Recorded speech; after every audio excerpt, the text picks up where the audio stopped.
गानचतुराय गानप्राणाय गानान्तरात्मने गानोत्सुकाय गानमत्ताय गानोत्सुकमनसे गुरुपूजिताय गुरुदैवताय गुरुकुलस्थायिने।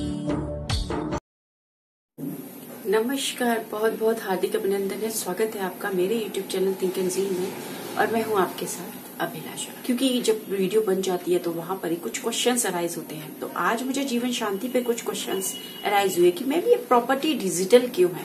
आप डिजिटल नाम ले रहे हो, ये प्रॉपर्टी डिजिटल कैसे है? प्रॉपर्टी डिजिटल इसलिए है क्योंकि जो भी आप काम करते हैं, ऑनलाइन काम करते हैं, डिजिटल काम करते हैं, उसमें कोई कागजी कार्रवाई नहीं होती है, वो सारा काम डिजिटल कहलाते हैं। तो उसकी कोई फिजिकल फॉर्म आपके हाथ में ना आए, कोई पेपर वर्क ना हो, उसको हम कहते हैं डिजिटल।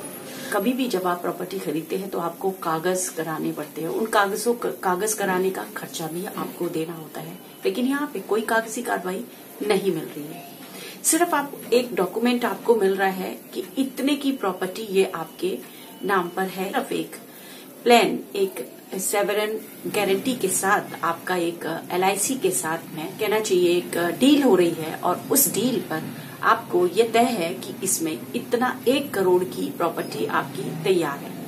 तो जब भी आप गोल्ड डिजिटली जैसे खरीदते हैं, आपने देखा होगा डिजिटली गोल्ड भी लोग खरीद रहे हैं। डिजिटल गोल्ड में क्या है कि उसमें भी कोई फिजिकल फॉर्म आपके हाथ में नहीं आती। आप पैसा लेके एक रिसिप्ट कटा के कि मैंने इतने का गोल्ड ले लिया, ठीक है। जैसे ही जब आप खरीदते हैं गोल्ड को तो वो आपके फिजिकल फॉर्म में आपके हाथ में आ जाता है, लेकिन एक इनवॉइस निकल के आप जो है डाउनलोड हो जाती है कि ये इतने का मैंने गोल्ड खरीदा है। बिल्कुल वैसे ही यहाँ पर डॉक्यूमेंट आपके पॉकेट साइज में होगा कि आप प्रॉपर्टी कितने की खरीदना चाहते हैं।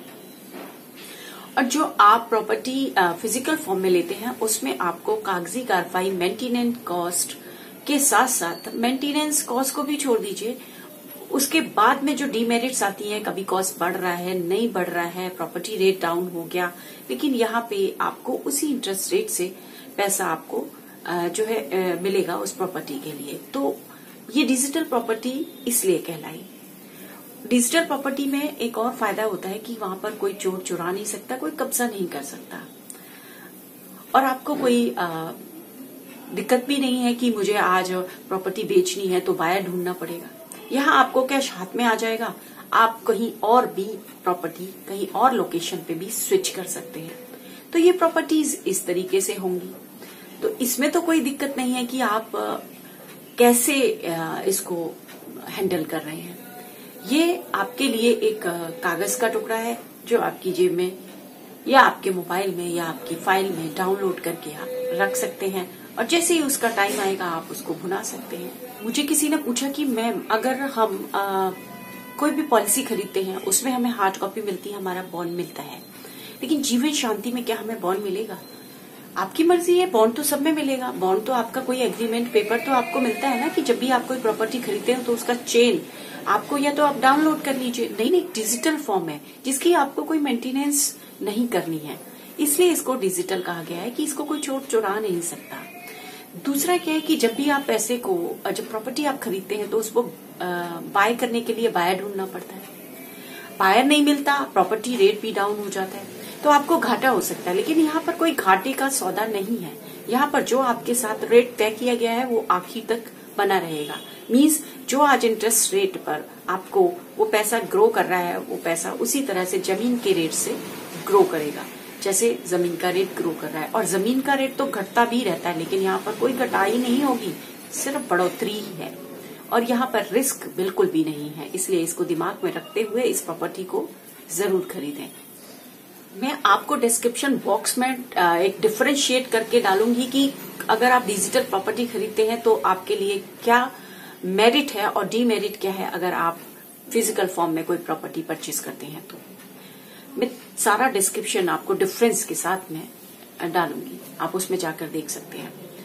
आपको डिजिटल प्रॉपर्टी कितने की खरीदनी है ये आपके पॉकेट साइज पे डिपेंड करता है। जरूरी नहीं है कि आप 1 करोड़ का ही खरीदिए। किसी ने मुझे पूछा कि मैं 1 करोड़ की ही प्रॉपर्टी खरीदूं तो ही मुझे प्रॉपर्टी खरीद पाऊंगा। नहीं, आप प्रॉपर्टी तो यहाँ पे 10 लाख से भी आप खरीद सकते हैं। 1.5 लाख की तो कोई प्रॉपर्टी नहीं आती ना आज।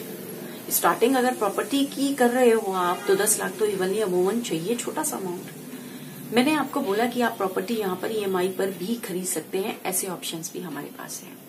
तो उन ऑप्शंस को भी अगर आप क्लिक करना चाहें तो आप बात कर सकते हैं। ये तो रही कि प्रॉपर्टी की बात। बाकी की जो नेक्स्ट अपडेट है मैं आपको जल्दी ही दूंगी।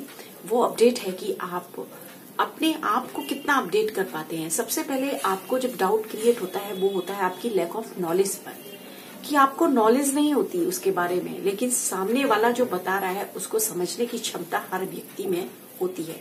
तो उसको समझ के सोच के फिर आप पैसा इन्वेस्ट कर सकते हैं।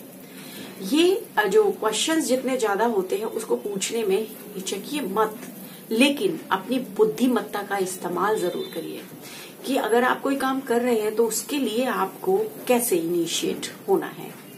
सामने वाला आपको जो नॉलेज दे रहा है क्या वो नॉलेज आपकी डिमांड से फुलफिल हो रही है, मैच कर रही है या नहीं है, इसका भी आपको ध्यान रखना है। आप ऑलरेडी फाइनेंशियल प्लानिंग की वीडियोस देख चुके हैं, सारा कुछ समझ चुके हैं, फिर भी मैं आज तो बस रिमाइंड कराना चाहूंगी। आपको पता है कि फाइनेंशियल प्लानिंग हमेशा वो होती है कि जिसमें आप अपना 6 मंथ का कॉर्पस ऐसा कलेक्ट करके अपनी सेविंग अकाउंट में जरूर रखें, जिससे कि आड़े वक्त में अगर कुछ होता है तो आप 6 मंथ या 1 ईयर का खर्चा चला सकें। फिर दूसरी बात आती है, अगर थंब रूल की बात करें तो आपके जितने भी खर्चे हैं उनको एक साइड रख के अपनी इनकम का 10% या 20% आपको इंश्योरेंस में जरूर लगाना चाहिए।